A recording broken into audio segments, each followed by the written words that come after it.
শুভ সকাল। আজকে নিত্যদিনের মতো আজকেও একটা সুন্দর আলোচনা আপনাদের সঙ্গে। একটা কমন সমস্যা আজকাল ঘরে ঘরে অনেক জায়গায় আমরা দেখি। এই সমস্যাটা হয়তো খুব সাধারণ, কিন্তু এর ব্যাপকতারা খুবই ভয়ঙ্কর হয়ে যায় কখনো কখনো।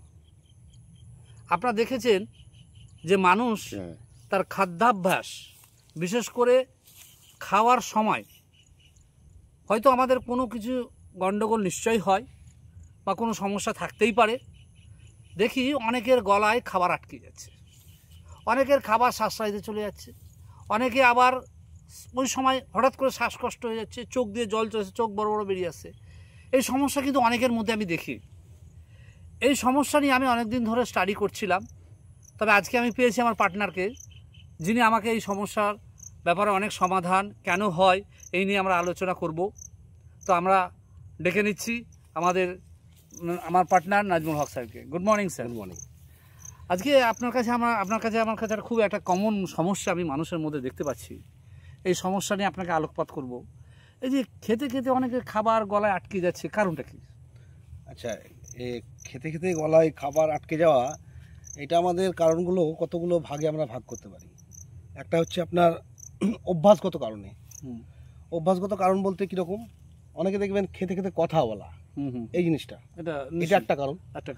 আবার দেখবেন খুব তাড়াতাড়ি খায় অনেকে। হ্যাঁ, এক্স্যাক্ট। ভালো করে চিবিয়ে খায় না, খুব তাড়াহুড়ো করে খায়, এটা একটা কারণ হলো।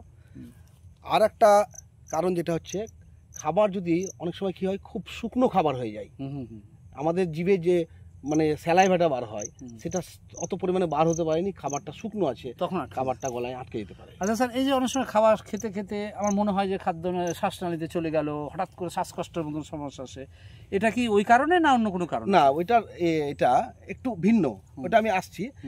আর এইটা আরও কিছু গলায় খাবার আটকে যাওয়া আরও কিছু কারণ, সেটা হচ্ছে ধরুন কারো জন্মগত সমস্যা হতে পারে, এটা আমরা খাদ্যনালী বা ইংরেজিতে আমরা যা বলি এসোফেগাস খাদ্যনালীতে অনেক সময় কারো আপনার অবস্ট্রাগল থাকতেই পারে, এরকম হতে পারে। আবার অনেকে মানসিক সমস্যা থেকে হয়, মানে ওর মনে হয় যে কিছু একটা আটকে আছে, এরকম একটা হয়। আর একটা সমস্যা হচ্ছে আপনার যে খাদ্যনালীটা দেখবেন অনেকটা স্প্রিংয়ের মতো, অনেকটা। তো ওইটা খাদ্যনালীটা যদি কার্যক্ষমতা কোনো কারণে কমে যায়, তখন কিন্তু গলায় খাবার আটকে যেতে পারে। আর একটা কারণ সেটা হচ্ছে আপনার যেটাকে আমরা বলি যে রিফ্লাক্স, গ্যাস্ট্রো রিফ্লাক্স, মানে GERD। হ্যাঁ, GERD মানে হচ্ছে আপনার গ্যাস্ট্রো এসোফেজিয়াল রিফ্লাক্স ডিজিজ, এটা এই কারণে হতে পারে। আচ্ছা আচ্ছা আচ্ছা স্যার, তাহলে এই ধরনের সমস্যা হচ্ছে, আপনি বললেন খুব স্পিডে খেলে বা খাওয়ার এখানে খাদ্যনালীর কোনো হয়তো জায়গাটার অভাব থাকলে, আপনারা তো অনেক কোনো কারণ বললেন, খুব ভালো কথা। তাহলে স্যার আমাদের কি এমনভাবে চলতে হবে যাতে এই সমস্যা না হয়? আচ্ছা, চলতে হবে বলতে খাবারটা আমাদের আস্তে আস্তে খেতে হবে, মানে আমরা যতটা পারবো মুখের মধ্যে সেটাকে চিবিয়ে খাবো, খাবারটা নরম হয়ে যাবে, সেক্ষেত্রে তাহলে গলায় আটকাবে না। এটা একটা রেমেডি। খাবার সময়তে আমরা কিন্তু কথা বলবো না। ও এক্স্যাক্টলি স্যার, একবারে কথা বলবো না, খাবারের দিকে কনসেন্ট্রেশন থাকবে। আর একটা হচ্ছে আপনার সেটা খেতে খেতে অন্যরকম চিন্তা ভাবনা করা যাবে না, আর পাশে অবশ্যই জল রাখবেন যাদের সমস্যাটা।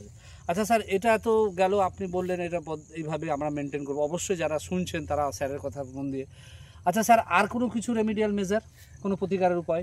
আর প্রতিকারের উপায় যদি ধরুন কারো মনে হয় যে আমার ঘন ঘন খাবার আটকে থাকছে, এরকম যদি মনে হয়, তাহলে কিন্তু এবার কিন্তু ডাক্তার দেখাতে হবে। এগুলো তো এর ঘরোয়া পদ্ধতি আমরা বললাম, মানে এবার কিন্তু আমরা যে ডাক্তার নয়, ডাক্তার আরো ভালো আপনাদেরকে বলতে পারবে এটা অন্য কেন হচ্ছে, ডিজিজটা কি, এটা নিয়ে কিন্তু ডাক্তার ছাড়া হবে না। এটা আপনাদেরকে সচেতন করার জন্য আমি জানিয়ে রাখলাম এটা। আর যদি স্যার আপনার কোনো সদুপদেশ থাকে একটু ভিউয়ারদের জানান। সদুপদেশ বলতে আমি ওটাই বলবো যে আপনারা আরো কিছু খাবার নির্বাচন আপনারা অ্যাভয়েড করবেন।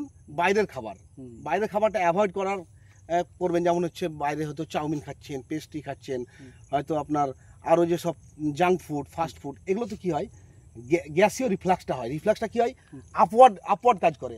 আপওয়ার্ড কাজ করার ফলে খাবারটাকে নিচে যেতে বাধা দেয়। আর একটা আপনি প্রবলেম বলেছিলেন আমাকে, সেটা হচ্ছে শ্বাসনালী। এটা খুব খুব মারাত্মক জিনিস।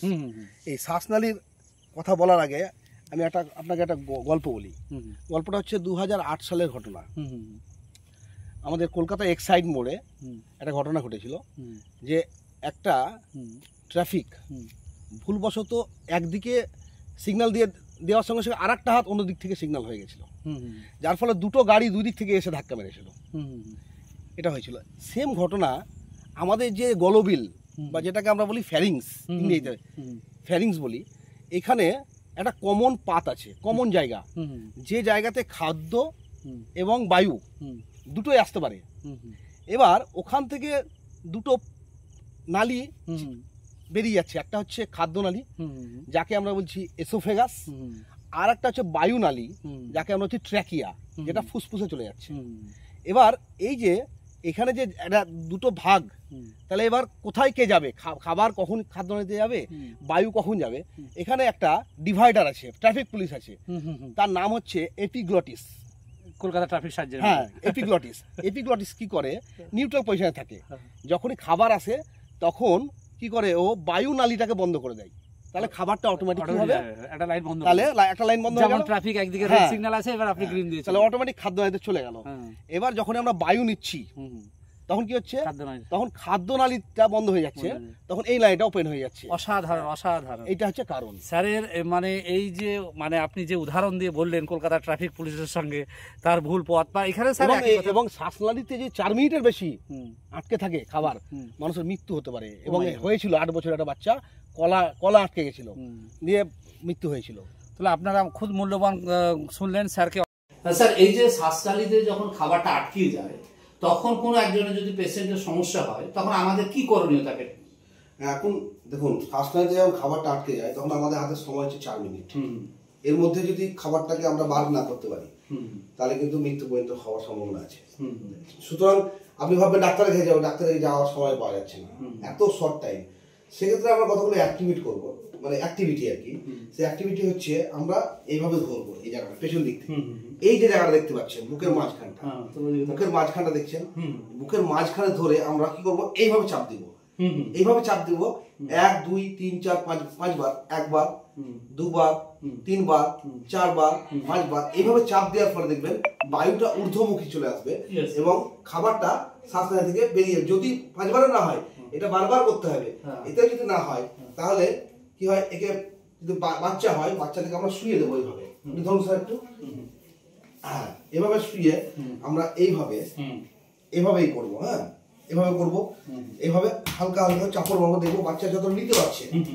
আবার করবো আগেরটা, এইভাবে দেখুন, ভালো করে লক্ষ্য করবো, এইভাবে, যাতে একটা ঊর্ধ্বমুখী চাপ দেয় এবং খাবারটা বেরিয়ে যাবে। এইটা করতে পারলে কিন্তু আশা করছি আমরা সাময়িক রিলিফ পেয়ে যাবো আমরা। থ্যাংক ইউ স্যার, খুব সুন্দর আপনি প্রতিবেদন। একটা বাচ্চাকে নিয়ে, যদিও যে বাচ্চাটা আমার, বাচ্চাটাকে নিয়ে যেভাবে স্যার প্রতিবেদনটা করলো, তাহলে আপনাদের যদি কারো এরকম সমস্যা থাকে, আপনারা এই স্যারের এই যে দেখানো এটা সবার জানার দরকার। এটা কোনো নয়, এটা শুধু নলেজটা আমাদেরকে স্প্রেড করা। স্যারকে অসংখ্য ধন্যবাদ। থ্যাংক ইউ স্যার, অশেষ ধন্যবাদ স্যার, আপনি একটা খুব সুন্দর বলে। Thank you sir. তবে আপনাদেরকে বারবার আমি যেটা কনক্লুশন দিচ্ছি, যে স্যার যেটা আজ যে প্রশ্ন আমি তুললাম স্যারকে, যে খাবার আটকে যাওয়া, স্যার যে সব আমাদেরকে অ্যাডভাইস দিলেন, যে আপনারা চিবিয়ে খাবেন, পাশে জল রাখবেন, আর খাবার সময় কথা বলবেন না, আর এই যে আমাদের যে ট্র্যাকটা আছে, যেখানে খাবার সময় বা শ্বাসনালীটা বন্ধ হয়ে যায়, এবং আপনার যখন শ্বাস নেবেন তখন খাদ্যনালীটা বন্ধ হয়ে যায়, এই অনেক কিছু ভালো ভালো কথা স্যারের কাছ থেকে শুনলাম। অবশ্যই স্যারের কথাগুলো, আপনার উপদেশগুলো আপনারা খুব মন দিয়ে শুনবেন, এবং আপনারা এই ভিডিওটা অবশ্যই যদি ভালো ভালো করে শেয়ার করবেন, এবং আপনাদের মূল্যবান কমেন্ট দেবেন, যাতে আমরা আপনাদের অনেক সমস্যার কথা শুনতে পেয়ে আপনাদের জন্য আমরা ভালো ভালো কাজ করতে পারি। ওকে, নাজমুল স্যারের জন্য একবার জোরে ক্ল্যাপ, খুব সুন্দর হয়েছে। Thank you, have a nice day.